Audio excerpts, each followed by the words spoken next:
హల్లెలూయా.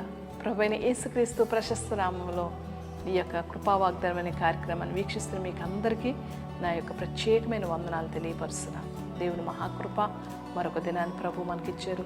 ఉదయాన్నే ప్రార్థన చేసుకున్నారా? బైబిల్ చదివారా? దేవుడు మరి ఇస్తే వాగ్దానం కొరకు ఎదురు చూస్తూ ఉన్నారని నమ్ముతూ ఉన్నాను. దేవుడు ప్రతిరోజు ఆయన వాగ్దానాల చేత బలపరుస్తూ ఉన్నారు, మనల్ని ధైర్యపరుస్తూ ఉన్నారు. ఈరోజు కూడా మనకిచ్చే వాగ్దానం జ్ఞాపకం చేసుకుందాం. ఇర్మియా గ్రంథం 15వ అధ్యాయము 20వ వచనం. అప్పుడు నిన్ను ఈ ప్రజలను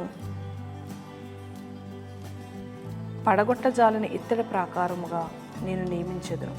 నిన్ను రక్షించుటకును నిన్ను విడిపించుటకును నేను నీకు తోడయుందును గనుక వారు నీ మీద యుద్ధము చేయుదురు గాని నిన్ను జయింపకపోదురని యెహోవా సెలవిచ్చుచున్నాడు. ఆమె దేవుడి రోజు ఒక శ్రేష్టమైన వాగ్దానం ఏమిటంటే, నీవు ఏ పరిస్థితుల్లో ఉన్నా, నువ్వెక్కడికి పోరాటంలో ఉన్నా, ఇక్కడ మాట్లాడతాడు, నీతో యుద్ధము చేయవారు నిన్ను జయింపకపోదు. ఎందుకంటే యుద్ధం అనేది కత్తులతో ఇరులతో కాదు, కానీ దేవునిని నమ్మిన ప్రతి వారికి శత్రువైన సాతాను యొక్క శక్తులతో పోరాటం ఉంటుంది. లేదా కుటుంబంలో రకరకాల యుద్ధాలు, రకరకాల అవమానాలు, రకరకాల ఇబ్బందులు ఉంటాయి.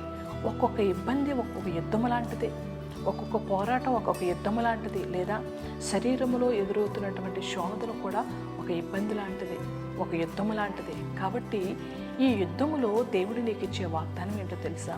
నిన్ను ఒక ఇత్తడి ప్రాకారంగా చేస్తాను, నిన్ను విడిపించుటకు, రక్షించుటకు ఇదిగో నేను నీకు తోడై ఉంటాను. నీతో యుద్ధము చేసేవారు నీ మీద జయమందరు, నేను నీకే జయమిస్తాను. ఈ వాగ్దానం దేవుని యొక్క సన్నిధిలో విను, బలపరచబడు. నీ ఇంట్లో ఏ పోరాటం ఉన్నా నన్ను రక్షించే దేవుడు నాకున్నాడు, నా పక్షముగా యుద్ధము చేసే దేవుడు నాకున్నాడు, నాకు జయమిచ్చే దేవుడు నాకున్నాడు, ప్రతి పోరాటంలో విజయం ఇచ్చే దేవుడు నాకున్నాడని నీ విశ్వాసముతో నువ్వు నమ్మగలిగితే, ఇత్తడి ఎంత గట్టిగా ఉంటుందో నీ విశ్వాసం అంత గట్టిగా ఉండాలి, నీ ప్రార్థన అంత గట్టిగా ఉండాలి. ఇత్తడి కొడితే ఎంత సౌండ్ వస్తుందో, నీవు దేవుని స్తుతించిన, నువ్వు దేవుని ప్రార్థించిన అంత బలమైన రీతిలో, ఘనమైన రీతిలో ప్రభు సందులో ప్రార్థిస్తే ఎంతటి శోధనైనా, ఎంతటి యుద్ధమైనా, ఎంతటి పోరాటమైనా, శరీరంలో బలహీనత ఎంతటి గొప్పదైనా దేవుడు నీకు విడిపిస్తాడు, రక్షిస్తాడు, నీకు జయమిస్తాడు. కాబట్టి దేవుని సన్నిధిలో అధైర్యపడద్దు, కృంగిపోవద్దు, వేసారిపోవద్దు, దేవుడు ఏం చేశాడని ప్రశ్న వేయొద్దు. దేవుడు ఖచ్చితంగా న్యాయము చేసే దేవుడు. ఆయన ఎప్పుడు అన్యాయం చేసే దేవుడు కాదు, సర్వశక్తుడు, ఎప్పుడు అన్యాయస్తుడు కాదు. కాబట్టి నీ జీవితంలో నీతో యుద్ధము చేస్తే ఈరోజు వాగ్దానం చేస్తున్నాడు కదా, ఆ వాగ్దానం అనేకసార్లు విను.